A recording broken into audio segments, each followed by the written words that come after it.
I'm a full stack developer with a specialty in software engineering, and I am self-taught, but throughout my career, there have been a few things that have been important to me in my development and in my progression of education into this space.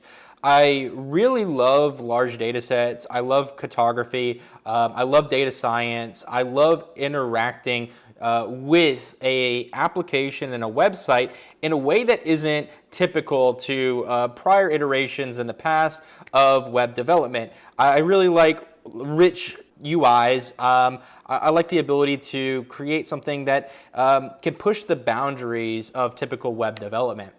So with this, I have created a stack focused on my career that revolves around Plotly and Dash and JavaScript, React, Django, and a few other different tools in my arsenal that have granted me the ability to really create something that I feel is unique and powerful. It's given me a career, and with this, I want to show an important facet of my development that isn't well talked about within Plotly and Dash that is extremely powerful, and it could take your projects and your career to that next level. So what we're going to be talking about in this video is going to be what I have done, which is create a ton of components for what is an amazing framework. So over my career, I have created about 20 different components that could be brought into Plotly and Dash with a pip install. Which allows, amazing tools and interactivity. One that we're going to be doing in this video and talking about is going to be pip install dash Excalidraw. So Dash Excalidraw is a note-taking and diagram tool that can be used in a bunch of different facets, but it allows you to create rich, notes and documentation. So as you can see, it works with the Apple Pencil, it works in mobile, it works on tablet, it works on desktop, works on any operating system, but it allows you basically a free-form type of tool where you can not only, draw on it, create objects, you can take pictures, or you can bring in whatever you want. So if I want to bring in this picture, I could bring in this picture, and there you go. So yeah, it's a very useful tool. It's one that I'm really excited to bring into Plotly and Dash. And in this video, we are going to not only bring in this exact component into Plotly and Dash, but we're going to cover a lot of different areas of Plotly and Dash. And I'm going to show you guys what I have been working on in this component, which is a full feature notebook that I thought would be very useful for the Plotly and Dash community. So what we have here is a large notebook trying to cover as many points of the development process within Plotly and Dash, the framework, tips and tricks, tools, references, as much context as I can possibly throw in here. It's going to be an actively evolving notebook, but it's something that I'm really proud to have created, and I'm looking forward to continue building out. But with this, there's a whole section in here, which is going to be the video of this specific video of how to create a custom component. So in this video that we're about to be jumping into, I'm going to give you guys an introduction into components, Plotly and Dash, and just kind of tell you how they all kind of work together. We are going to cover the 6 places that I go to search for JavaScript React libraries that would make amazing candidates for a Dash component. And we are going to talk about how I turn these libraries, which are all JavaScript and React, into a Dash component so that you can pip install and it works with Python in an amazing, strong framework. So we're going to cover the boilerplate that I am using to expedite this process. We are going to create this thing relatively fast, in less than an hour is the goal, to finish this video and to show you how to create this complex component in Plotly and Dash. We're going to cover npm, some of the important files that you're going to need to know, a little bit about Python. We're not really going to need to know any JavaScript or React. We're going to be using the best tools in 2025 in regards to AI. I'm going to show you some tips and tricks how you don't really need to know JavaScript. It's useful to know some, but it's not necessary, and you could do it all just from AI, and we'll brute force it together. We're going to talk about package distribution after you create the component, how to push it to PyPy so that people can pip install it. We are going to create this actual component on there, and yeah, we're going to cover the other files that need to change whenever you iterate distribution. So as you create new versions of the component, how to change that and how to go about that. So yeah, this is going to be a lot of fun. I hope you guys are excited. We're just going to not waste any time, and we're going to jump into it. So let's talk about how to create a custom component in Plotly and Dash and get started on creating this beautiful component right here. So let's jump into the notebook. To start off, a simple Dash application looks like some imports. However, you're going to set up initial renders of graphs or data. You'd put that at the top. You initialize the application like so. And then you have a layout, which is all the different components that you want displayed in your app. Callbacks can be used to allow components to talk with each other or have actions take place after one component is, for example, used, like a drop down. It can affect the graph or vice versa. Then you initialize running the application at the very end. So this is the most simplistic look at how to get a basic Dash application up and running. So with this understanding, there are a ton of different components for Plotly and Dash. The most basic component is a Dash HTML component because it follows in tandem with just regular HTML. So you can use regular HTML in Dash from Dash importing HTML. Then you have the ability to create an H1, as you can see here, or a label, or any other different component, which is all listed here. So you can click on any of these to get a reference to this within the documentation to get more understanding of the props and how it all works, and it can help you expedite your development process. So this is the most basic form of a component. A more complex form of components specific to Dash are Dash core components. These are more like interactive type of forms or components that allow you to, for example, upload data or upload an image to a button, to a range slider, an input, a calendar, these type of different components that are more complex than the basic HTML, but specific to Dash. And these are brought in with a DCC from Dash import DCC, which is in reference to Dash core components. So these are some other official, more complex components that were created within Dash.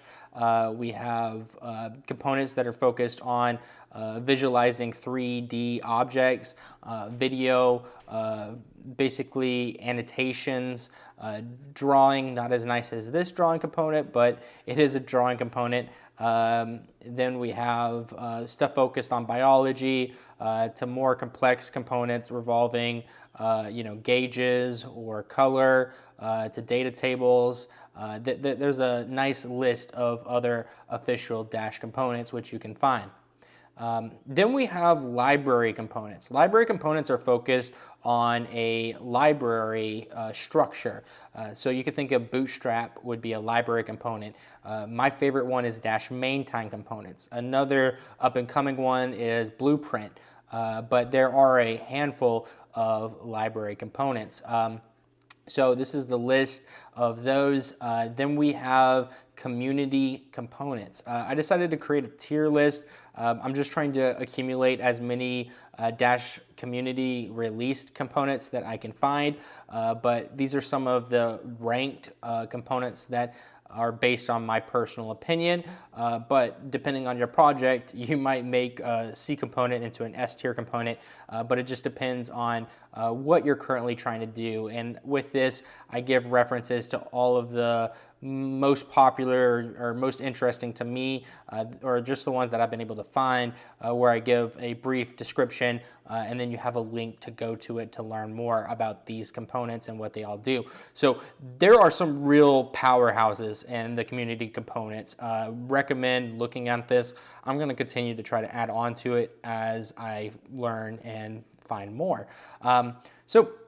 Yeah, with that, we're going to talk about how to create a custom component from scratch. So in introduction, there is this nice little notebook that was created prior to me, which gives some basic understanding on how to create a custom component, the architecture, and other useful context in regards to this. But in this video, we're really going to be talking about where to find these libraries.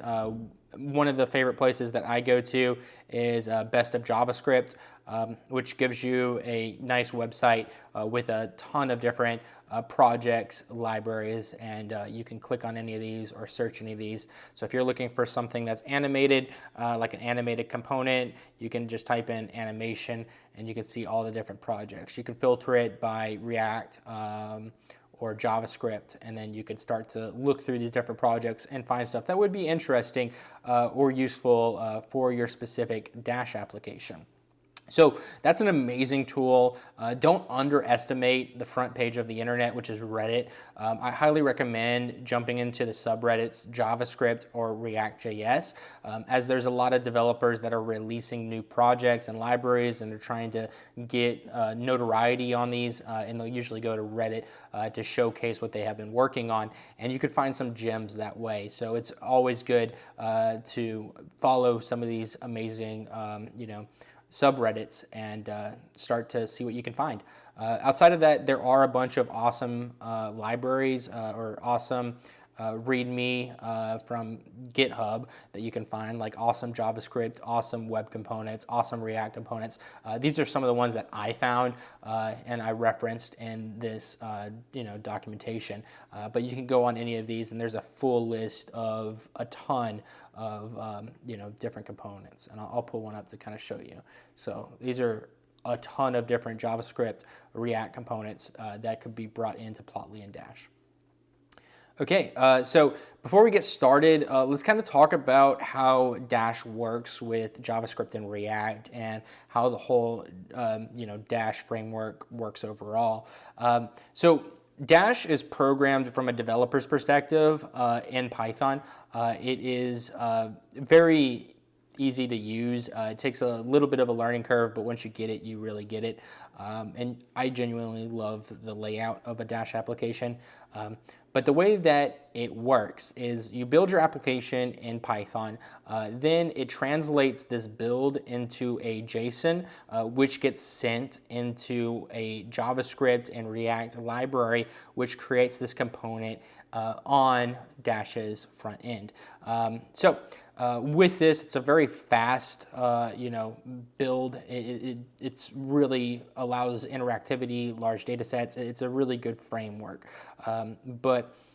With this, you could bring any JavaScript or React library into Dash with the way that this architecture is set up. So the way that you can do this is with Dash component boilerplate.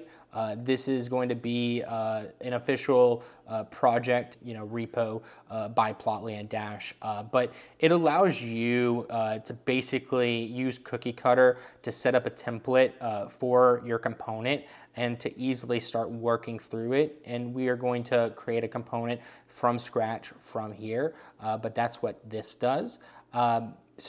Then to get started, you need to have Python on your machine and npm, and we will run through the install and setup process in a bit. and then distribution, which we will also talk about, and how to iterate versions. So with this, how I go about creating components is very dependent on AI. This is my best to use list. I only provided 3 because these are the 3 most used ones that I use. You could also count Copilot, which can be brought into your IDE like PyCharm or Visual Studio, but I consider that more a spell check than an actual AI. I haven't really gotten anything further than that with Copilot. But as far as a tier list on the most useful ones, in my opinion, as a actual software engineer, Claude.ai has outperformed everything else from all my testing. It has the largest amount of project knowledge and tokens of context in generating responses, and it has outperformed every other AI that I have tried. You have to pay for it, so that's why I would say an alternative source for Claude AI, if you don't want to pay that $20 a month fee, would be Ollama plus Open Web UI. I have tried this also, and it allows you the ability to use an open source, AI on your local machine to basically search and create queries and to solve problems. So I really like the design of this one out of all of these the most. I like the way that it uses agents. There's a lot of features, so it can feel a little bit overwhelming, but very optimistic to see what Ollama and Open Web UI do in the future. The last one that is useful on occasion, but it isn't my go-to, would be ChatGPT. You can use 10 pages of content and about 4,000 characters. So I give this B tier. It's good at solving some problems, but in regards to high-level architecture or high-level problems, I always go with Claude AI. So this is a quick overview of Stack Overflow's survey in regards to AI search and development tools. ChatGPT is the most popular one. GitHub Copilot is following behind it. Google Gemini is behind that. Bing AI, Visual Studio, and then Claude. So this is the list of popularity in 2024, but it's actively evolving space and things are changing fast. So I gave some project knowledge to feed in with your AI for building a component.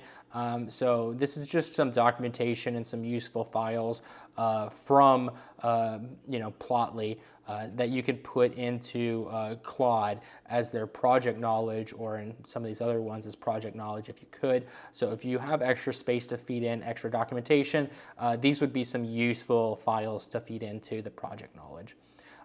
So with that, there's a lot more that could be covered within this actual project or within this notebook that I've been working on, and it's going to continue to evolve, and I'm not going to cover everything, but if you would like to have this notebook and to follow along, I'm actually selling it, so to pay for what is an ever-expanding bill on my Amazon Web Services and all the other different software and tools that I use to create open source projects and information and education. I need to start monetizing in some way some of the stuff that I'm doing.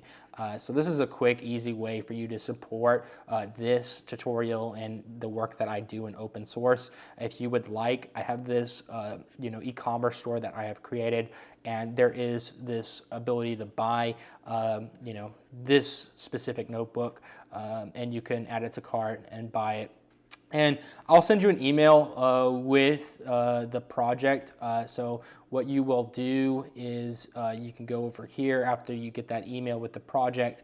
I'm going to go out of view mode, but then you can open the file whenever I send it to you, and you'll get loaded up with all of this here.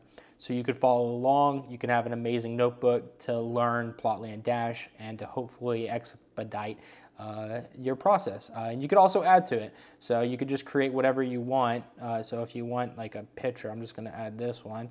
So I added a picture, but you can create more notes alongside this. You can go over here, you can export this and save it, and then you can reopen it. So you can continue to grow what I have started here. So with that, let's jump into the actual process of creating the custom component where we are going to be building this component from scratch. And I'm going to go through that with you. To start off, we are going to be using the documentation for one. Our main tool that I'm going to go with is claude.ai because this is my favorite one.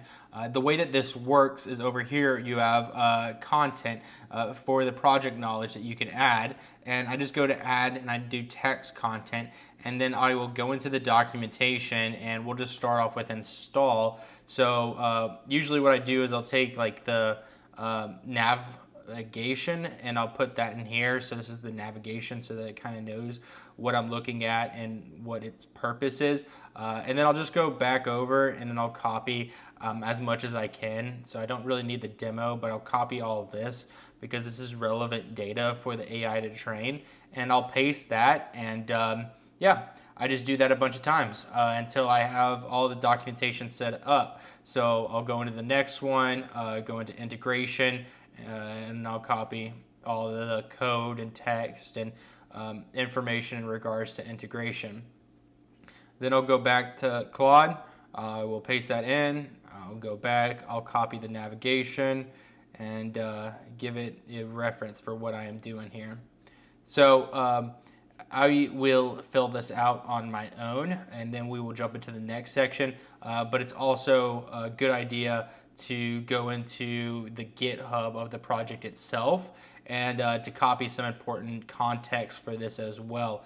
Usually it's just this initial README page, but you know, sometimes you might want some files within here.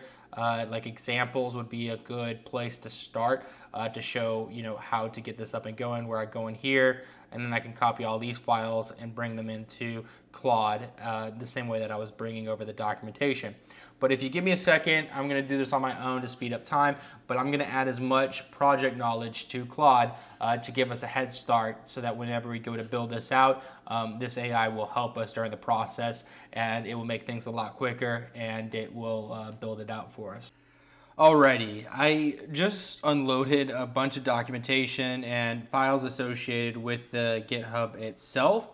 Next step is going to be to start building this out. And we're going to refer to the GitHub Dash Component Boilerplate to really get the ball rolling on this. So pull up your favorite development environment. Mine is PyCharm. And what I'm going to do here is I'm going to call this dash underscore and then the name of the library that I'm looking to turn into a component. And this is just going to be a basic Python project with an environment. I'm just going to create. I'm going to do a new window so that I have a place for this. As you can see, I have a lot of other code in the background, but it should be fine. So while this is creating, I'm going to go back over here. We're going to go over this real quick. So like I said, I did bring in a lot of the documentation from the docs, or I just copied each individual page. The other thing that I did is I went into the GitHub repo itself. I went into examples, and there were some good examples underneath components, and just kind of this code is going to be useful in the long run, just for the AI to reference to get an idea of how to build it and the structure and yada yada. And going back into the Dash component boilerplate, it is pretty straightforward. There are just a few steps to do. We need to pip install cookie cutter. So I'm going to go back into PyCharm. Here's our project. It just finished. I'm going to open up the terminal. I'm going to pip install cookie cutter. Then I'm going to go back into the GitHub repo. Next thing is going to be we are going to need a virtual env to build this out. So I'm just going to go over here. As this is downloading and finishing up, it will index everything, and as you can see, it finished. So then I can install the virtual environment. And next step is going to be this command right here, will initiate everything that we're going to need to build the application. So I'm going to go back into the code. I'm going to paste in that command, and then it's going to say for me, I've already have a boilerplate before because I've built other components. Would you want to re-download it?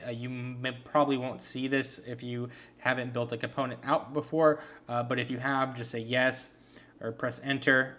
Then you need to name it. So for this one, I'm just going to name it dash. I'll do a space, and we are going to name it the exact same thing as the project. So short name, it's going to automatically do that for us. You could just press enter. Component name, that's fine by me. Just press enter, your name. So for me, I'm just going to do pip install Python. My email address is pipinstallpython@gmail.com. GitHub, pip install Python. Description, I can just copy this right here for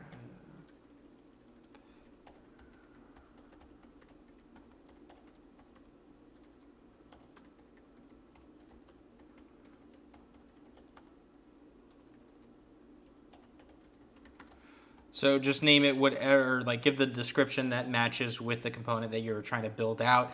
For this one, I just gave the library an interactive drawing tool. Next thing is use asynchronous. I just go with false. Select component type, functional component, MIT license, publish on NPM. Install dependencies, yes. So as you can see here, it's going to do its magic. This is cookie cutter in work, where it's going to bring in all the different files that we're going to need to build out the component, and it's going to get everything set up for us. All right, so it finished indexing, and then you're going to see a new folder created in your project, which should have the same name. So good thing to do is just do ls to see where you are within your terminal. This is going to say that we have a folder, so we're going to cd into that folder by just copying in the exact same name of the folder. All right, now we are in the folder, and we know we are because we can ls and we can see that there's all of the different files and folders that we can see in the terminal whenever we type in ls again. So first things first, let's do a pip install -r requirements .txt, and it's going to install all the requirements that were set up from the cookie cutter command in this new project that we have. Next thing that we can do is we could do npm run build. Might need to install, but we'll see what happens. All right. Then we could just go over to usage. We could see what we initially have off of the gate. So this is what is automatically set up for us.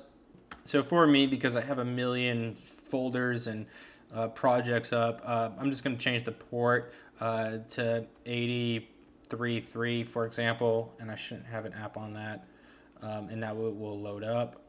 And then if I go to launch it, this is just an example of a simple template that was already created. So what this is the layout. This looks familiar. The usage.py is where you're going to test and go through the process of seeing your application as it is being built and evolves. You'll be running this file often to get a grasp of how it is actually translating and turning into a Dash component. There are a few other files that are important to look at. You might need to look at the package.json because you might need to change this. Usually the AI will tell you when that is the case. You might also need to change the webpack config depending on what you're doing, but for the most part, usually not necessary, but sometimes it might be. The next thing that you're going to want to do is look at in the source directory folder, we go into lib, and then we go into components. This is going to be the main place that we are going to be working on. This is what is currently rendering in the usage.py, where we have this right here, which is the component, the template one that was automatically made by Dash Component Boilerplate. But within here, we are going to change this to basically create what we need. Outside of that, there is the index.js file. So if we have multiple components that are being built in the project or in the library that we are creating and turning into a multi-layer component library, then you would have multiple different components within this folder, and they would need to be brought into an export from here by importing them up above. But for right now, we are just going to start off with this. I just like copying this as it is verbatim. Then I'll go into Claude. I'm going to paste this file. I'll just name it. I'll say I'm looking to create and turn it into a Dash component. Okay, so first one, we're just going to go here. I'm just going to copy this because it's just easier for me. So go to refactor, rename. I'm going to copy this as it is for the name, just to give it some reference for what I'm doing here. I don't like it in a text thing like that, so I'm just going to type it out. Then I'm going to create that text block that I want. I'm going to go over here. I'm going to copy the code. Going to paste it within here.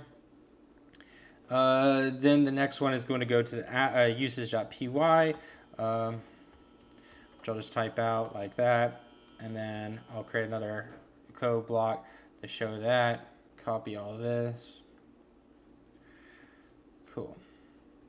So one more time, I'm going to go over here and I'm going to go into the README one more time.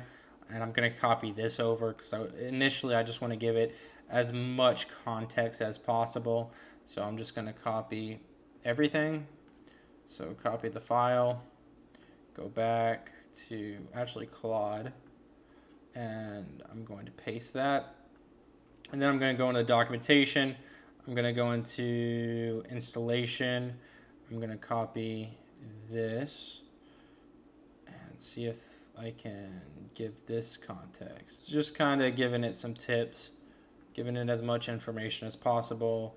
And then integration, we could probably copy this too. And we will, this is also in the project knowledge, but I'm just re-solidifying, and actually I'll give it the JavaScript for this too. So I'm gonna copy all of it, see if this helps the AI create it.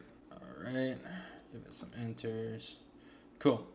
All right, so right off the bat, we're just gonna see what happens. I just press enter. I gave it a bunch of project knowledge. I gave it some instruction. I'm looking to turn this into a component. Can you help me with that? So as that starts, we are going to basically npm, we're going to install everything that we're going to need into the project. So in the installation process, you can see that npm command. So for us, we're just going to close out this run window that we have. We're going to go back in here. We're going to go npm, make sure that we have everything we need. There should already be React and DOM in there, so we don't really need these. So I'm just going to install that. So it looks like we are on a different React version when we need one for 18.2. So keep that in mind. We'll see if it gives us some instructions on that. All right. So this is where it's telling us to change the package.json so that we can actually work within the React version that's necessary to build out this project. So package.json, and just for reference, I'm going to go back. So we are in dependencies. So I'm just going to copy this for dependencies. Going to go back in here. I'm going to look for dependencies. Dev dependencies is right here. Don't have any other, so that's, oh, dependencies right here. So I'm going to just do that. I'm going to bring in Ramada, whatever this is. It might be important. I'm going to remove that. Okay. What I'm going to do is I'm going to give it the initial error showing that it needs this right here, which is the React 18. So I'm just going to copy all these logs at least a few times. Okay. Then I'm going to go back into Claude. I'm going to say I'm having trouble setting up the project. This is the terminal response and commands I sent.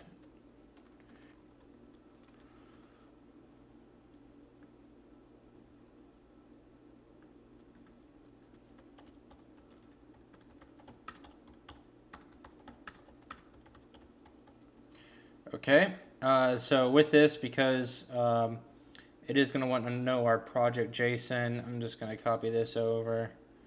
I'm going to give it a little bit of project knowledge into what I am doing here.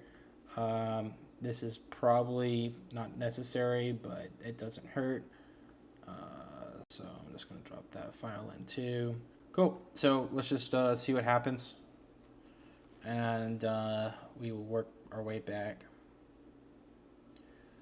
Okay, so it's saying to update our React and our dev dependencies. And then we can also run the force command in no cache if it really gets to that. Okay, so we just got to make sure that both of these are 17 and higher. So I'm just going to go to our JSON 17 and higher on that. Then we just got to find React wherever this is, which is not. So it's going to be DOM. Remove that. All right. Let's try npm install again. Okay, cool. So that works a lot better. So then we could run this command and make sure that we audit fix any issues that we can. But yeah, so now everything ran. So sometimes you'll get that response where it says we have some vulnerabilities, one's high, one's critical. It's best to just run that command after to fix those. Then we have 0 vulnerabilities because it plugs that hole. Okay, so we're off to a better start. Now we could go back and we can install this one that we want right here. See what happens now that we are up to date. And I'm just going to go over here, remove the DOM and the React, and just have our file. There we go. Cool. So now we are in a much better position to actually get this going. All right, so our first problem is fixed. We can go over here. We can see what it's set up for this. So this is the initial one. We're just going to go over here. We're going to go into this, and we're just going to replace all the code. Come on now. So paste all that in. Looks good. All right. Now usage. Okay, so go back to usage. We're going to paste in this new one. Make sure I have my port to something different than all my other ones. Okay. So after you change this file, anything in the lib components, like anything JavaScript in these two areas, after you make your changes, you're going to want to do npm run build, and this is going to build the component for you. And this might not work because we didn't do everything that Claude told us to do, but I did enough, and I just want to see what happens. So just take it at a time. Just it doesn't matter if you mess up. It's not the end of the world. You can always change your code and try it again. So for this one, we're just going to run usage. We're going to see if anything renders. Look at that. So in 2 seconds, I created what we wanted. Isn't that cool? Let's see if we can add a picture. Yeah, that's fantastic. I love this. So I hope that this was useful. It ended up happening a lot faster than I thought it would. It doesn't have all the features, I'm assuming, but I think it has enough. So we could change the styling. We'll just kind of critique it a little bit, but you have zoom here, you know, you have the undo button, so we can undo, undo, undo. We have the revert back. Opacity, everything seems to be working to me. So I just created the coolest, you know, one of the coolest components for Dash, and about 10-20 minutes live for you guys, which is probably going to be one of the most popular ones in my opinion. I think this is definitely a win. This thing's cool. Switch to dark mode. Let's do that. Yeah, looks good. All right. So what can we do to make this even better? We could go through a bunch of testing, which I'll probably do on my own. I want to be able to resize this, so let's just see if we can do that off the cuff. Going into usage, I don't think that there is a style. Oh, there is. There's height and everything. Let's see if width 100%, height 100%. See what happens. Make sure that that works. Okay, going back. Nothing. So that isn't going to work. So let's see if we could do 100 VW, 100 VH. See if that works. I do that with some of my stuff, but that did work. So percent doesn't, but VH does. And now we just built out a an amazing freeform drawing tool that we can, you know, use for Plotly and Dash, and we can use in our own applications. So yeah, I hope that this was interesting and useful. So let's go into the next part, which is, all right, we built out the component that we want. How do we actually bring it into Pip? So what we're going to want to do is we're going to go to pi.org, and we're going to start on the upload process. So let me log into that, and we'll jump into that next section and show you how to upload a component and allow other people to pip install it and use it. All right, so once you create an account for pi.org, you want to go into your account and then account settings, and you want to create an API token. Make the token name match the package that you're going to be working on, just to reference it. Then for scope, if it's your first initial one, entire or all projects, create the token and just, you know, copy that token and put it in a notepad, or just leave that page up so that you can reference it in a moment. But to get distribution working and going, in the cookie cutter, whenever we created this project initially, it created a readme.md. This gives you some context into how to work in the project. So that's what all this is kind of talking about, but we covered that in this video already. What you really want to focus on is building your code and deploying it. So that's this section right here. First thing that you want to do is run npm run build, which we already did. We have one up and working. The next thing that you want to do is you want to set up a distribution. So you create this file in this folder, like with this command of Python, setup.py, s distribution, and b dist wheel. So if you run that command, as you can see, it does some magic. And then if I scroll up in the project, it's going to create this dist folder, which has you know, the component right here. So this is what we are going to be publishing to pi.org, which will allow people to pip install this component. So the next thing that you want to do is you could test it. So if you want to test this in your own local machine, you can create a new project, or, you know, for testing or whatever you want to do. You can drag this file in your project and you can pip install on that folder or that file to install it as a typical package. So that's how you can, you know, test it out. And if you don't want to deploy it to pi.org for the community or for the public, you don't need to. That's a way that you can keep it, you know, locally and safe. So alternatively, if you do want to publish it for anybody to download it and use it in their projects, you need to first pip install twine. So go into the terminal, and then you're going to go over here and you're going to do pip install and then you're going to install Twine. So install Twine, make sure that's on your operating system. After you have this folder and this file in your project, then you want to upload it to pypy.org. So you'll run this command right here. It's going to ask for an API token, provide that API token, and then press enter, and it will publish.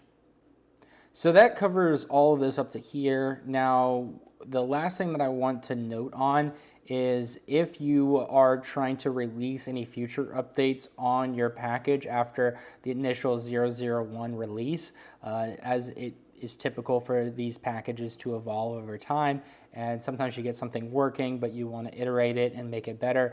So this allows you to publish something initially and to iterate it and make it better, so you can do that. So the way that you do this is that there's 3 files that you're going to need to change in iteration. First thing that you're going to want to do whenever you're set up to publish a new release is you want to run this command right here, which is basically just going to remove those files from distribution. So over here we have this distribution folder, and then we have these files which we've already kind of talked about. And if I go down here and if I remove those, it just deleted it. So those are nowhere to be found anymore. Cool. So getting back into this, the next thing is going to be change these files, version, and version in the description, the package.json, and the project.toml. So you want to go back into your project. You want to find these. So if I go into version of package.json, then if I want to iterate this to 02, I can do that. Project.toml, make that in 02. Description. Yeah. Okay, so with that done, then we can just go back to our other commands, which was so Python setup.py, sdistribution, create a distribution package. So as you can see, it's running it and it's creating in then that 0.0.2. If I go into distribution, you can see that this is also in that format, so it's ready to be updated. What I did in the project is I did make some changes. I've improved this. I made it a little bit more complex. I didn't show all that, but basically all I did is in this 0.0.2 update, I made it so that it can work with a callback, so that it will take the output from Excalidraw, so it will serialize the data, and I created a way for it to basically run this custom decoder and to take images from Excalidraw and turn them into bit 64 form, and then export that into a code editor for you to copy. So that's what this does. I could show this in action by just running this, and then I'll go to the project, and this is it right here. So if I go to an image, the big change that I made is if I go here, I upload this, then I click on this tab, then you can see that it creates this -Excalidraw in a format that could be read and reused. So now what I could do is I can copy all this. So if I copy this whole thing here, and then if I go back into Excalidraw, the project that we're working on, and if I go into the layout, so we're looking for this component right here, and it says initialize canvas data. So we're going to go to initialize canvas data. We're going to paste in what I copied from, my initial build and testing. And as you can see, whenever I load it back up and redeploy, that image is automatically there. So it allows you to take whatever project you're working on, have a way to export it outside of just that save file within callbacks, and to reuse it within the same component. So that's the big update changes that I made to this, just an actively evolving project. Really like this library and this new component. So I'm going to publish this to 0.0.2.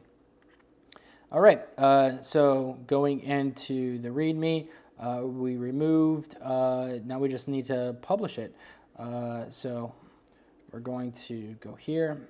We're going to publish. I'm going to paste my API key, press enter, and as you can see, it's uploading the next iteration of this component. And it got published. So then you can go to this URL to reference it, and as you can see, Excalidraw is on 002. So now if anybody pips installs this, then they can start using this component simply by creating it, by importing it from here. So from dash Excalidraw, import, dash Excalidraw. Then this is the component itself, and you can, use any of the props and stuff available to it. One more thing to note whenever you are building and deploying, I will talk about this. Going into source, lib, the component itself, you can add a description on top of the component, and you can add a description in the prop types, which will solve some of the errors, or not errors, but just warnings whenever you go to npm run build. So these are all the different props, and when I am set up for this new component, this is how I was able to create it. The next thing that most people typically do is to create documentation on it. I am no different. I'm going to, I've already created documentation on this to give some context of how to use it and what that does. So go on to my official website, dash Pip Components, and I'll reference that in the description or on the post of this video. And this is a great resource for some of the different projects that I've taken on, like Summer Note, Full Calendar. There's a lot of different components that I've built out over the years that are really useful and interesting. But I'm happy to add this to my arsenal of useful new components. I hope that this was interesting, and I'm excited to see what you all start doing and building and the new components that y'all create with this understanding of how to create a component from scratch. So with that, if you like this video, support me by going to the shop or just liking and subscribing. That does a lot. Follow me on GitHub to stay up to date to the projects and work that I'm doing. And with that, I'll see you guys in the next one.